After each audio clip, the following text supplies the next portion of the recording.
State జిల్లాగా తీర్చిదిద్దాలనే ఒక సంకల్పంతో ముందుకు పోతా ఉన్నాం. దాంట్లో కారణంగానే నేను పిసిసి అధ్యక్షుడు అయిన తర్వాత మొదటిసారి జిల్లాకు వచ్చినప్పుడు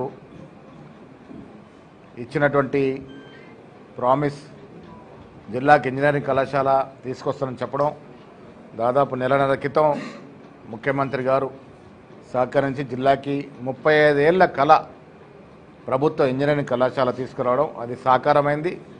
అడ్మిషన్ కూడా జరుగుతూ ఉన్నాయి. నేను అదే సందర్భంలో చెప్పాను, ఇది వ్యవసాయ పరంగా చాలా ముందున్నటువంటి జిల్లా నిజామాబాద్ జిల్లా. నిజాం షుగర్ ఫ్యాక్టరీ ఉన్నప్పుడు యావత్ ఆసియా ఖండంలోనే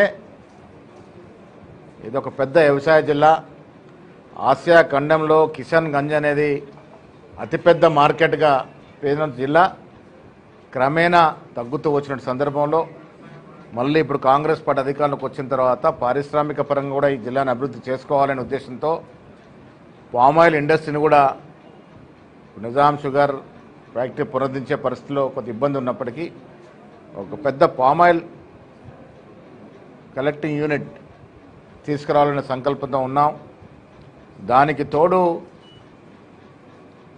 వ్యవసాయ పరంగా జిల్లాకి ఇంకా ప్రాముఖ్యత రావాలని వ్యవసాయ కళాశాల కూడా మీరు చూసారు, ఇవ్వలే 3 కళాశాలకి జీవో వచ్చింది. దాంట్లో కూడా ముఖ్యమంత్రి గారు సహకరించి 3 కాలేజీలు ఇస్తే దాంట్లో నిజామాబాద్ జిల్లా కాలేజ్ వచ్చింది.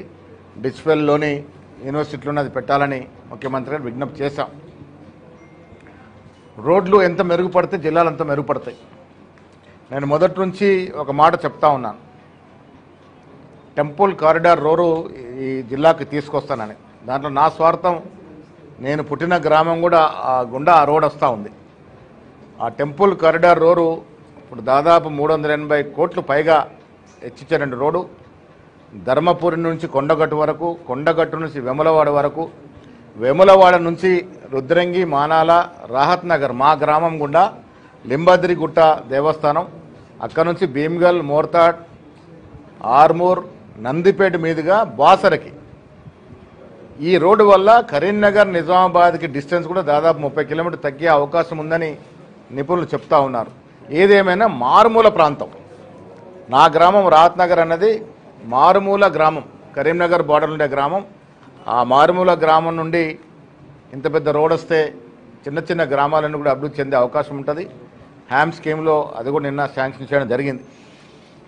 భవిష్యత్తులో కూడా ఈ జిల్లాని అన్ని రకాలుగా అభివృద్ధి చేయాలని లింబాద్రి గుట్ట దగ్గర 1 ఎకరా స్థలాన్ని దేవాదాయ శాఖ నుంచి టూరిజం శాఖకి ట్రాన్స్ఫర్ చేయడం జరిగింది.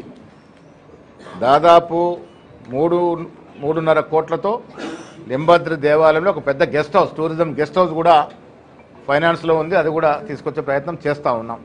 విద్యాపరంగా, వైద్యపరంగా ఆనాడు సుదర్శన్ రెడ్డి ఉన్నప్పుడు మెడికల్ కళాశాల తెచ్చుకున్నాం. ఇవాళ మేము ఓల్డ్ సిటీ తిరిగినప్పుడు ఓల్డ్ సిటీలో కూడా ఒక మెటర్నిటీ హాస్పిటల్ తేవాలని దానికోసం ప్రయత్నం చేసే దాంట్లో ఉన్నాం. 10 ఏళ్ల కాలంలో టీఆర్ఎస్ హయాంలో ఇలా చెప్పుకోదగ్గ కార్యక్రమం ఒకటైనా ఉందని అడుగుతా ఉన్నాను. 10 ఏళ్ళు కాలయాపన చేశారు, 10 ఏళ్ళు అధికారంలో ఉన్నారు. ఒక్క మచ్చుతునక చెప్పుకోవడానికి ఒక పరిశ్రమ కానీ ఒక కాలేజీ కానీ తీసుకొచ్చిన పాపాన పోలే. యూనివర్సిటీలకు వీసీల నియామకం చేసిన పాపాన పోలే. ఇలా వీసీల నియామకం చేస్తే కూడా దాంట్లో కూడా సోషల్ ఇంజనీరింగ్ చేసాం. ఎస్సీలకి, బీసీలకి, ఎస్టీలకి, లంబాడీలకి అందరూ కూడా సముచిత స్థానం ఇవ్వడం జరిగింది. రేవంత్ రెడ్డి గారి నేతృత్వంలో కాంగ్రెస్ ప్రభుత్వం అన్ని వర్గాల వారిని, అన్ని ప్రాంతాల వారిని సమానంగా చూసే ప్రయత్నం చేస్తూ ఉంది. ఇన్ని చేస్తూ ఉంటే మొన్న మా ఎంపీ గారు ఏదో మాట్లాడినారు, నేనేం తప్పుడు మాట్లాడలే. అధికారులు ఇచ్చే సమాచారం ప్రకారం రైల్వే ఓవర్ బ్రిడ్జ్ కోసము కేంద్ర నిధులు ఇంకా పెండింగ్లో ఉన్నాయి. మరి ఆయన ఏ లెక్కలు చెప్తున్నారో తెలియదు. రాష్ట్ర నిధులు కూడా పెండింగ్ ఉంటే ఉండొచ్చు, కానీ కేంద్రం నుంచి రావాల్సిన నిధులు కూడా పెండింగ్గా ఉన్నాయి.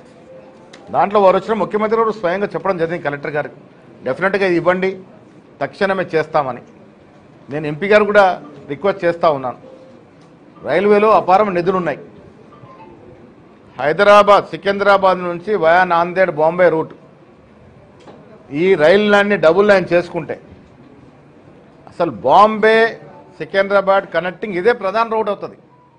ఆ దశగా కూడా ముఖ్యమంత్రి గారితో ఒక మీటింగ్ పెట్టే ప్రయత్నం చేస్తూ ఉన్నాం. పార్టీలకు అతీతంగా ఇప్పుడు రాజకీయాలు అనేవి ఎన్నికల వరకే. ఆ తర్వాత పార్లమెంట్ సభ్యులైనా, ఎమ్మెల్యేలైనా, ఎమ్మెల్సీలైనా, ఏ పార్టీ వారైనా. ఇలా ధన్పాల్ సూర్యనారాయణ గుప్తా కూడా అభివృద్ధి కార్యక్రమం పాల్గొన్నాడు. పార్టీలకు అతీతంగా ఈ జిల్లాను అభివృద్ధి చేసుకోవాలి. రాజకీయాల్లో సెటర్లు వేయడం మాకు కూడా వస్తుంది, సెటర్లు వేసినంత మాత్రం అభివృద్ధి రాదు. సో ఈ కార్యక్రమం నేను నా విజ్ఞప్తి అంటే పార్టీలకు అతీతంగా అటు కేంద్ర ప్రాజెక్ట్స్ పెండింగ్ ఉన్నా, రాష్ట్రం నుంచి రావాల్సిన పెండింగ్ ఉన్నా వాస్తవాలు మాట్లాడుకొని ఈ అభివృద్ధి చేసుకుంటే మంచిదనే మాట ఈ సందర్భంగా నేను మనవి చేస్తా ఉన్నాను. రాష్ట్ర రాజకీయాల గురించి మాట్లాడినప్పుడు జూబ్లీహిల్స్ ఎన్నికల్లో కాంగ్రెస్ అభ్యర్థి పెద్ద ఎత్తున మంచి మేరకు గెలవబోతా ఉన్నారు. కారణం కాంగ్రెస్ పార్టీ 2 ఏళ్ళు చేస్తున్న అభివృద్ధి సంక్షేమం. జూబ్లీహిల్స్ నియోజకవర్గం పేరుకు జూబ్లీహిల్స్, కానీ అక్కడ 70% పైన బీద జనం ఉన్నారు.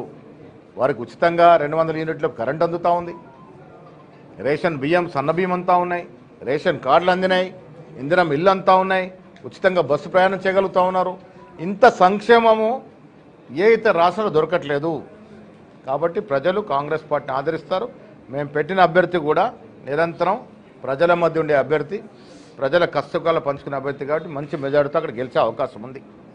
ఇక కేటీఆర్ గారు మాట్లాడుతూ రోజు నిద్ర లేస్తే ముఖ్యమంత్రి మీద, ప్రభుత్వం మీద విమర్శలు చేస్తూ ఉన్నారు. వారు పాపం ఏమను